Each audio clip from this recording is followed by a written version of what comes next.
So this question says a gas has atoms in the n equals 4 level. They de-excite to the n equals 1 level. For a gas to have atoms in the n equals 4 state, that must mean a gas is super hot, right? So super hot, that means the electrons have loads of energy. They're not in the ground state. They've been excited to the n equals 4 level. But we know they're unstable here, so that's why they're going to de-excite. They're going to drop down to lower energy levels. And what it says is we want to get down to the n equals 1 energy level. That's known as the ground state.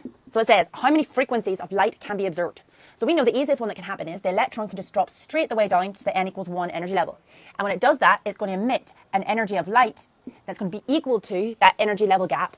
So that energy of light there is going to be equal to the change in energy to go from the n equals 4 state down to the n equals 1 state. And we know energy of light can always be written as E equals hf. So that's Planck's constant times the frequency. So that's how we can figure out what the frequency of the light is. So there's one frequency there from going to the n equals 4 to n equals 1 state.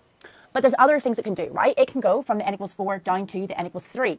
So what's going to do now, it's going to emit an energy of light. Okay, yeah, this is actually a really clear explanation. Worked examples like this are really useful because it shows you a process step by step. And it looks logical when someone's walking you through it. No issues with the teaching here. But here's the trap students fall into. They watch a video like this and think, okay, cool, I got this now. And it feels like learning and you're nodding along. It makes sense and nothing feels confusing. You've probably done that with some of my teaching videos. The problem is watching someone else do an energy level question is very different from being able to do it yourself in the exam. Because watching a method shown to you isn't the same as generating yourself under time pressure. So here's a better way to watch videos like this. You want to watch an example, pause, and then try some similar questions yourself first. Then check the answer and identify any gaps. Watching 10 examples in a row feels productive, but doing 5 yourself is what actually builds real competence. Follow me if you've understood something perfectly in a video, but then couldn't do it yourself in the exam.